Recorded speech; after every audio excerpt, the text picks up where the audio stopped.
মধ্যপ্রাচ্যে উত্তেজনা আবারও চরমে পৌঁছেছে।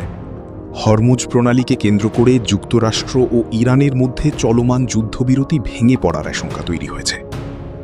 এই পরিস্থিতিতে মার্কিন প্রেসিডেন্ট ডোনাল্ড ট্রাম্প কঠোর হুঁশিয়ারি দিয়ে বলেছেন, ইরান যদি মার্কিন জাহাজে হামলা চালায় তাহলে দেশটিকে পৃথিবীর মানচিত্র থেকেই মুছে ফেলা হবে।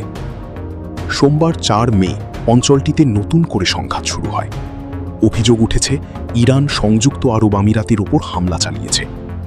একই দিনে যুক্তরাষ্ট্র দাবি করেছে হরমুজের কাছে ইরানের 7টি ছোট নৌকা ধ্বংস করেছে তারা। ফক্স নিউজকে দেওয়া এক সাক্ষাৎকারে ট্রাম্প বলেন, যুক্তরাষ্ট্রের সামরিক শক্তি আগের যে কোনো সময়ের চেয়ে বেশি।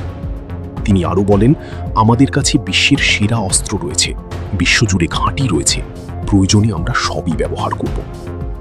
হরমুজ প্রণালীতে জাহাজ চলাচল স্বাভাবিক রাখতে যুক্তরাষ্ট্র প্রজেক্ট ফ্রিডম নামে একটি পরিকল্পনা বাস্তবায়ন শুরু করেছে।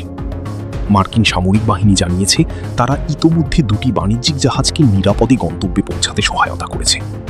তবে বাস্তবে জাহাজ চলাচল এখনও প্রায় স্থবির অবস্থায় রয়েছে। মার্কিন সেন্ট্রাল কমান্ডের প্রধান অ্যাডমিরাল জানিয়েছেন, এই অঞ্চলে আটকে পড়া জাহাজগুলো 87টি দেশের, যারা এই সংঘাতে সরাসরি জড়িত নয়। এই উত্তেজনার মধ্যেই দক্ষিণ কোরিয়ার একটি জাহাজে বিস্ফোরণ ও অগ্নিকাণ্ডের ঘটনা ঘটেছে বলে সিউল নিশ্চিত করেছে। একই সঙ্গে আরও 2টি জাহাজে আগুন লাগার খবর দিয়েছে যুক্তরাষ্ট্রের সামুদ্রিক সংস্থা। এই ঘটনার পর দক্ষিণ কোরিয়াকে অভিযানে যোগ দেওয়ার আহ্বান জানিয়েছেন ট্রাম্প। অন্যদিকে ইরান